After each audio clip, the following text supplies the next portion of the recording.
So what I call presence, there are other words for it, such as awareness, is a state of consciousness that transcends thinking.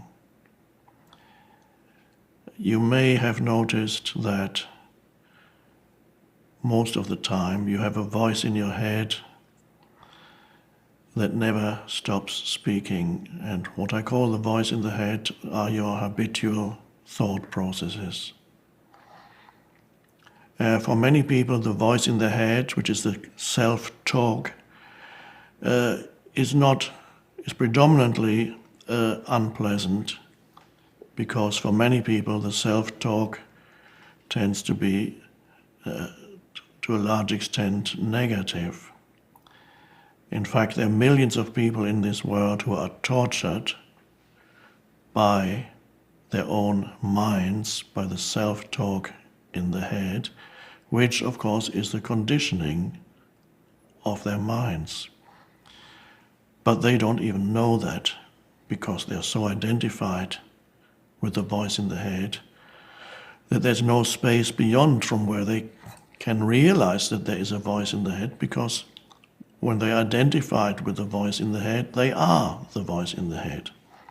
Presence is the arising of a dimension of consciousness from where you can become aware that there is the voice in the head. That awareness is above thinking. It's a space of consciousness where you can be the observer of your own mind, the awareness behind the thought processes. And for human beings to discover that dimension within themselves is extraordinarily important. It is, in fact, as I see it, the next step in the evolution of humanity, to discover that unconditioned dimension of consciousness within themselves. And that's an amazing shift. All the ancient spiritual teachers have already pointed to the possibility, from the Buddha to Jesus and so on. But until now, only very few people have been able to actually experience that state of consciousness and embody that state of consciousness.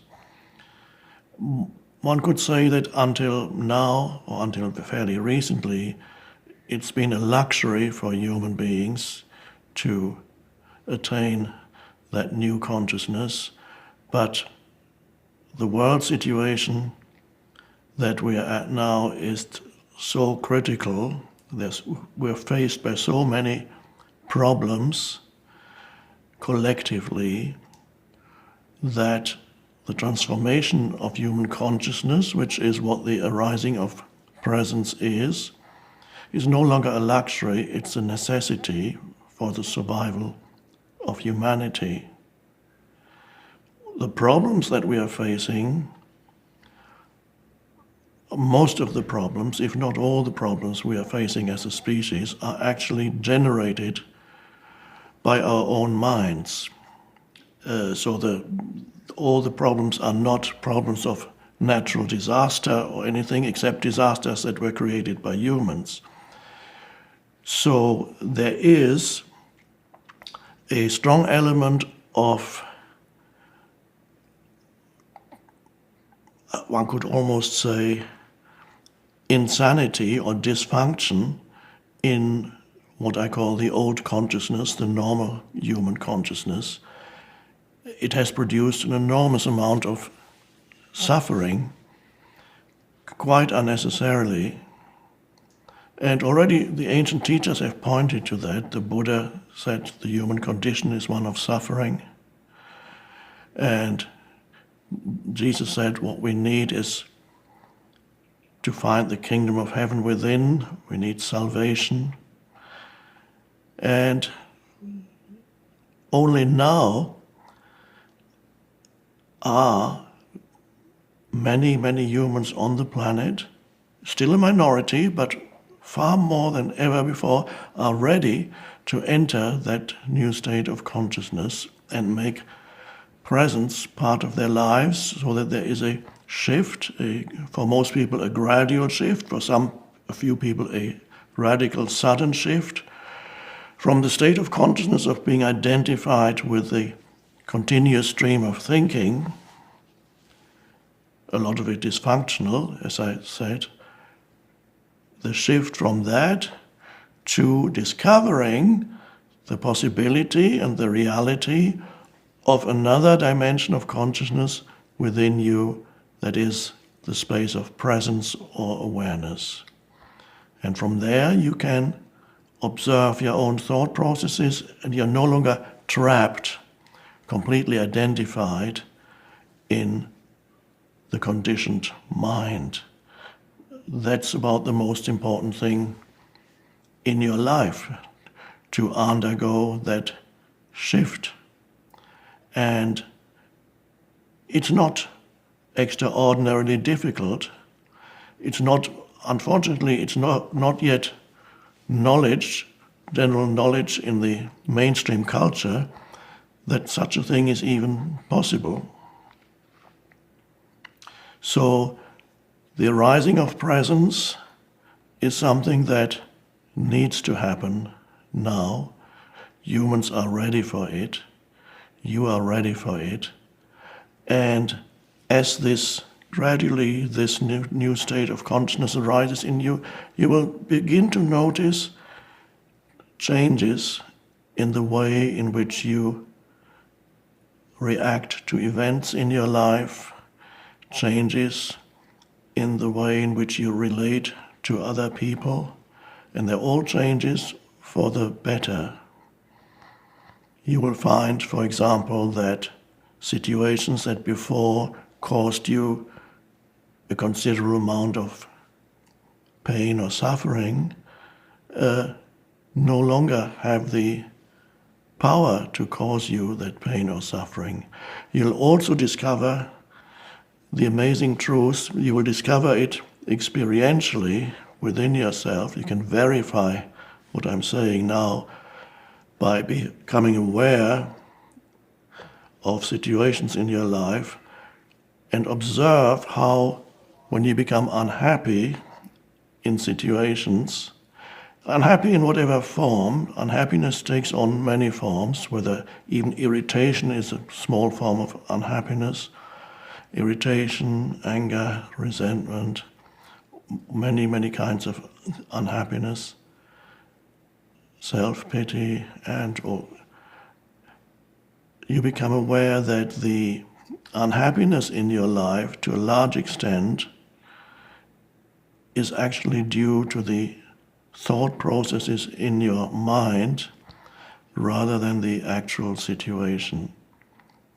So you feel unhappy because, not in majority of cases, not about the situation you find yourself in, but about what your mind is telling you about the situation. I often give the example of being in a lineup, either at the airport or in a supermarket, and it's not moving, and there's some kind of delay because people are not are too slow, not efficient enough, and easily people get irritated, angry, upset in situations like that. And this is just a minor example. And they believe that they are being upset because of the situation. However, if they looked more closely into the origin of unhappiness, they would find that they're not unhappy because they're standing there in line. They're unhappy because their mind is saying that it is a bad situation to be standing there in line. It says all kinds of things. The voice in the head comments.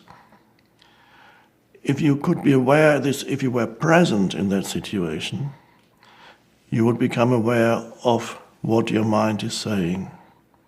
And if you were present in that situation and many, many other situations, even so-called serious situations, if you were really present in that situation, you would see that the unhappiness that you experience actually arises in your mind, is not ultimately caused by the situation you find yourself in. And when you discover that, the possibility of freedom comes in, the possibility of choice.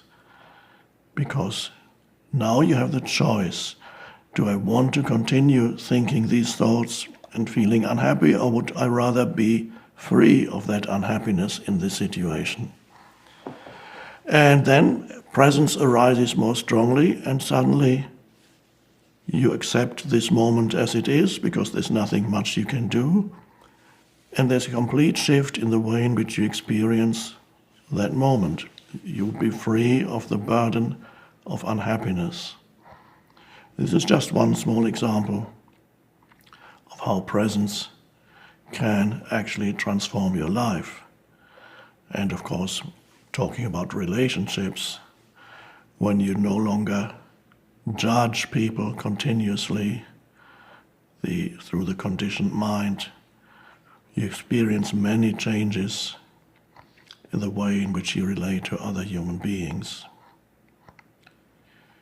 So I would suggest to you that the most important thing that can happen to you in this lifetime is to undergo this shift in your life so that you're no longer at the mercy of the conditioning of your mind, which has been conditioned through your whole upbringing, your childhood, many, many influences. And so instead of being at the mercy of the conditioning of your mind, and there's no freedom in that, suddenly the possibility arises of transcending the conditioning of your mind and actually becoming free. And that's why the term liberation is sometimes used in various spiritual traditions. Becoming free, becoming liberated. Liberated from what? Liberated ultimately from your own mind. And then you're able to use your mind and your thinking ability in a much more effective way. What changes is that you are no longer used by your mind, but you are using your mind. And that's a vast difference. When you're identified with that continuous stream of thinking, that ultimately you are not thinking, the thinking happens to you, you don't even know it. You identify with it and you think it's you thinking, but it's just the conditioned mind thinking in you, and you give it a sense of self. But there is really no self in it, as the Buddha already pointed out a long time ago. So there is a shift from being self-identified with the stream of thinking, then discovering that there is a stream of thinking in you, discovering that very often it interprets reality in a certain way that actually produces suffering for yourself and others. And then discovering that you can be free of it. And coming back to the example I just gave just now, a simple situation. You're standing in line at the airport or the supermarket, getting very upset, and you discover you can actually be free of unhappiness in that moment by not adding a dysfunctional mental commentary to the situation. And suddenly the situation is the way it is. And you actually feel quite good. So, and this is a small example, but presence affects all areas of your life, as you will discover. So, if you get a sense of what I'm talking about, and it sounds, oh yes, that's interesting, that means you're probably ready for this shift in consciousness. If, however, you have not the slightest idea of what I'm talking about and it sounds like a load of nonsense, that probably means you're not quite ready yet, and won't try to convince you that you should be ready. And it also means that you just need a little bit more suffering before you're ready, so we will meet again in a few years' time.